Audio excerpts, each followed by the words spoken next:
शुक जी कहते हैं, मंदार की माला के जिन पार्वती जी के केस पास अलंकृत है और मुंडों की माला से जिन शिव जी की जटा अलंकृत है, जो पार्वती जी दिव्य वस्त्र धारण की है और जो शिव जी दिगंबर नंगे हैं, ऐसे पार्वती जी तथा शिव जी को प्रणाम करता हूँ। रमणीक कैलाश पर्वत के शिखर पर बैठी हुई श्री पार्वती जी कहती है, हे महेश्वर, हमें कोई गुप्त व्रत या पूजन बताइए जो सब धर्मों से सरल हो, जिसमें परिश्रम भी कम करना पड़े लेकिन फल अधिक मिले। हे नाथ, यदि आप मुझ पर प्रसन्न हो तो यह विधान बताइए। हे प्रभु, किस तप व्रत या दान से आदि मध्य और अंत रहित आप जैसे प्रभु हमको प्राप्त हुए।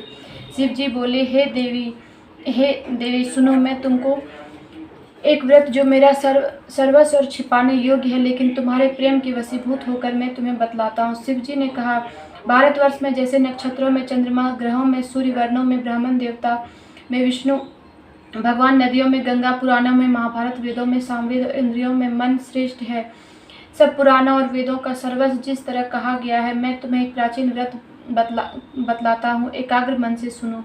जिस व्रत के प्रभाव से तुमने मेरा आधा आसन प्राप्त किया है वह मैं तुमको बतलाऊंगा, क्योंकि तुम मेरी प्रेयसी हो। भाद्रपद मास में हस्त नक्षत्र में युक्त शुक्ल पक्ष की तृतीया तिथि को उसका अनुष्ठान मात्र करने से स्त्रियां सब पापों से मुक्त हो जाती है। हे देवी, तुमने आज से बहुत दिनों पहले हिमालय पर्वत पर इस व्रत को किया था। यह वृतांत मैं तुमसे कहूँगा। पार्वती जी ने पूछा, हे नाथ, मैंने क्यों यह व्रत किया था तथा यह सब आपके मुख से सुनना चाहती हूँ। उत्तर की ओर एक बड़ा रमणीक पर्वतों में श्रेष्ठ हिमवान नामक पर्वत है, जिसके आसपास तरह तरह की भूमियाँ हैं, तरह तरह के वृक्ष उस पर लगे हुए, नाना प्रकार के पक्षी और उनके अनेक प्रकार के पशु उस पर निवास करते हैं। वहाँ पहुंचकर गंधर्वों के साथ बहुत से देवता, सिद्ध, आचारण, पक्षीगण सर्वदा प्रसन्न मन से विचलित हैं।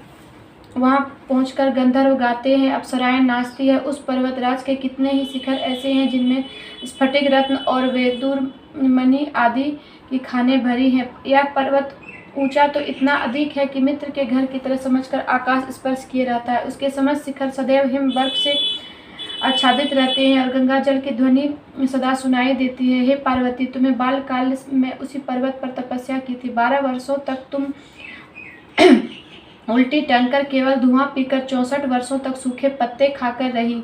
माघ मास में जल में बैठी रहती है। वैशाख की दोपहरिया में पंचाग्नि तपती। श्रावण महीने में जल बरसता तो तुम भूखी प्यासी रहकर मैदान में बैठी रहती। तुम्हारे पिता इस तरह के कष्ट सहन को देखकर बड़ी दुखी हुए। वे चिंता में पड़ गए कि मैं अपनी कन्या किसको दूं। उसी समय नारद जी वहां आ पहुंचे। मुनिश्रेष्ठ नारद जी उस समय तुम्हें देखने गए थे। नारद जी को देखकर गिरि ने अर्घ्यपाद, आसन आदि देकर उनकी पूजा की और कहा, हे स्वामी, आप किस लिए आए हैं? मेरा अवभाग्य है, आपका आगमन मेरे लिए अच्छा है। नारद जी ने कहा, हे पर्वतराज सुनो, मैं भगवान विष्णु का भेजा हुआ आपके पास आया हूँ। आपको चाहिए कि यह योग्य कन्या रत्न किसी योग्य वर को दे दे। भगवान विष्णु के समान योग्य वर ब्रह्मा, इंद्र और शिव इनमें से कोई नहीं, इसलिए मैं यही कहूँगा कि आप अपनी कन्या भगवान विष्णु को ही देवें।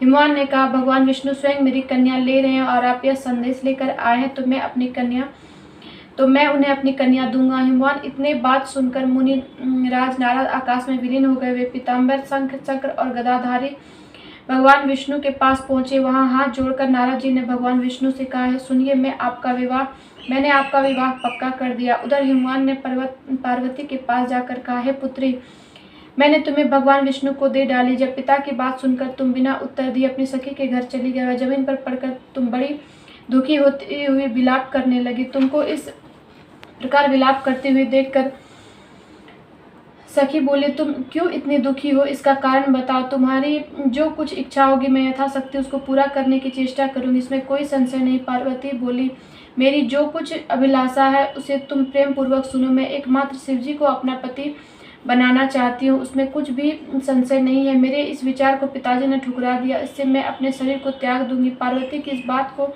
सुनकर सखियों ने कहा कि शरीर त्याग ना करो, चलो किसी ऐसे वन को चले जहाँ पिता को पता न लगे। ऐसी सलाह कर तुम वैसे वन में जा पहुँचो। उधर तुम्हारे पिता घर तुम्हें खोजने लगे। दूतों द्वारा भी खबर लेने लगे कि कौन देवता या किन्नर मेरी पुत्री को हर ले गया। उन्होंने मन ही मन कहा, मैं नारद जी के आगे प्रतिज्ञा कर चुका हूँ, अपनी पुत्री भगवान विष्णु को दूंगा। ऐसा सोचते सोचते हिमवान मूर्छित हो गए। गिरिराज को मूर्छित देखकर सब लोग हाहाकार करते दौड़ पड़े। जब होश हुआ तब पूछने लगे कि गिरिराज, आप अपनी मूर्छा का कारण बताइए। हिमवान ने कहा, आप लोग मेरे दुख का कारण सुने। न मालूम कौन मेरी कन्या को हर ले गया। ऐसा नहीं हुआ तो उसे किसी काले सांप ने काट लिया या सिंह खा गए होंगे। हाय हाय, मेरी बेटी कहाँ गई? किसी दुष्ट ने मेरी पुत्री को मार डाला। ऐसा कहा हुआ वायु के झोंके से कांपते हुए वृक्ष के समान कांपने लगी। उसके बाद हिमवान तुम्हें वन वन खोजने लगी। वह वन भी सिंह, भालू, हिंसक जंतुओं से बड़ा भयानक हो रहा था। तुम भी अपनी सखियों के साथ उस भयानक वन में चलती चलती एक ऐसी जगह जा पहुंची जहाँ एक नदी बह रही थी, उसके रमणीय तट पर एक बड़ी सी कंदरा थी। तुमने उसी कंदरा में आश्रम बना लिया और एक बालूमयी प्रतिमा बनाकर अपनी सखियों के साथ निराहार रहकर मेरी आराधना करने लगी। जब भाद्रपद शुक्ल पक्ष की हस्तयुक्त तृतीया तिथि प्राप्त हुई तब तुमने मेरा विधिवत पूजन किया। रात भर जागकर गीत वाद्य से मुझे प्रसन्न करने में बिताया। उस व्रत राज के प्रभाव से मेरा आसन डगमगा उठा, जिससे मैं तत्काल उस स्थान पर जा पहुंचा जहां तुम अपनी सखियों के साथ रहती थी। वहां पहुंचकर मैंने तुमसे कहा है कि मैं तुम पर प्रसन्न हूँ, बोलो क्या चाहते हो? तुमने कहा, मेरे देवता, यदि आप मेरे ऊपर प्रसन्न हैं तो मेरे पति बने। मेरे तथास्तु कहकर कैलाश पर्वत पर वापस आने पर तुमने वह प्रतिमा नदी में प्रभावित कर दी और सखियों के साथ उस व्रत का पालन किया। हिमवान भी तब तक उस वन में तुम्हें खोजते हुए आ पहुंचे। चारों दिशाओं में तुम्हारी खोज करते करते हुए व्याकुल हो चुके थे, इसलिए तुम्हारे आश्रम के समीप पहुंचते ही गिर पड़े। थोड़ी देर बाद उन्होंने नदी के तट पर दो कन्याओं को सोते देखा। देखते उन्होंने तुम्हें छाती से लगा लिया और विलक कर रोने लगे। फिर पूछा, पुत्री, तुम सिंह, व्याघ्र आदि जंतुओं से भरे इस वन में क्यों आ पहुंची? पार्वती ने उत्तर दिया, है पिताजी, मैंने पहले ही अपने आप को शिव जी के हाथों सौंप दिया था। आपने मेरी बात टाल दी, इससे मैं यहाँ चली आई। हिमवान ने संतावना दी कि हे पुत्री, तुम्हारी इच्छा के विरुद्ध कुछ न करूँगा। वे तुम्हें अपने साथ ले घर आए और मेरे साथ तुम्हारा विवाह कर दिए। इससे तुमने मेरा अर्ध आसन पाया है। तब से आज तक किसी के सामने मुझे यह व्रत प्रकट करने का अवसर प्राप्त नहीं हुआ। हे देवी, मैं यह बताता हूँ कि उस व्रत का हरितालिका नाम क्यों पड़ा? तुमको सखियां हार ले गई थी, इससे हरितालिका नाम पड़ा। पार्वती जी ने कहा, प्रभु, आपने नाम तो बताया, अब इसकी विधि भी बताएं। इसका क्या पुण्य है, क्या फल है, यह व्रत कैसे करे, यह व्रत कौन करे? श्री शिव जी पार्वती जी से कहते हैं, हे देवी, मैंने समस्त स्त्री जाति की भलाई के लिए यह उत्तम व्रत बतलाया। जो स्त्री अपने सौभाग्य की रक्षा करना चाहती है वह यत्न पूर्वक इस व्रत को करे।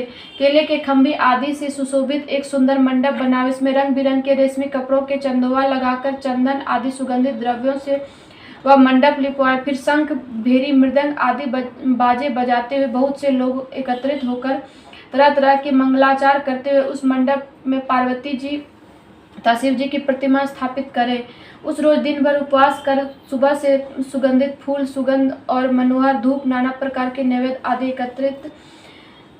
एकत्र कर मेरी पूजा करे और रात भर जागरण करे। ऊपर जो वस्तुएं गिनाई गई उनमें उसके अतिरिक्त नारियल, सुपारी, जंबीरी, नींबू, लौंग, अनार, नारंगी आदि जो फल प्राप्त हो सके उन्हें इकट्ठा कर ले। उस ऋतु में जो फल तथा फूल मिल सके विशेष रूप से रखें। इसके बाद धूप दीप के साथ पूजन कर प्रार्थना करें, हे शिव रूपिणी, हे मंगले, सब अर्थों को देने वाली, हे देवी, हे शिव रूपे, आपको नमस्कार है। हे शिव रूपे, आपको सदा के लिए नमस्कार है। हे ब्रह्म रूपिणी, आपको नमस्कार है। हे जगदात्री, आपको नमस्कार है। हे सिंहवाहिनी, संसार के भय से भयभीत मुझ दिन की रक्षा करे। इस कामना की पूर्ति के लिए मैंने आपकी पूजा की है। हे पार्वती, मुझे राज्य और सौभाग्य दे, मुझ पर प्रसन्न हुए। इन्हीं मंत्रों से पार्वती जी तथा शिव जी की पूजा करें। तदंतर विधि पूर्वक कथा सुने, ब्राह्मण को वस्त्र, गौ, सुवर्ण आदि देवें।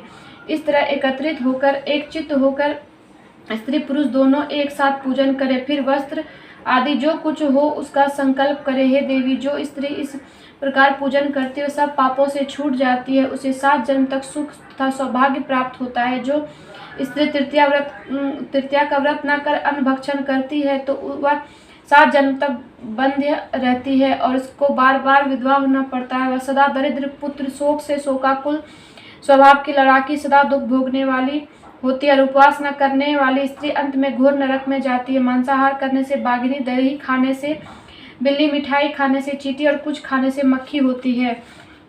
तीज को अन्न खाने से सुकरी, फल खाने से बंदरिया, पानी पीने से जोंक, दूध पीने से सापिन, उस रोज सोने से अजगरी और पति को धोखा देने से मुर्गी होती है।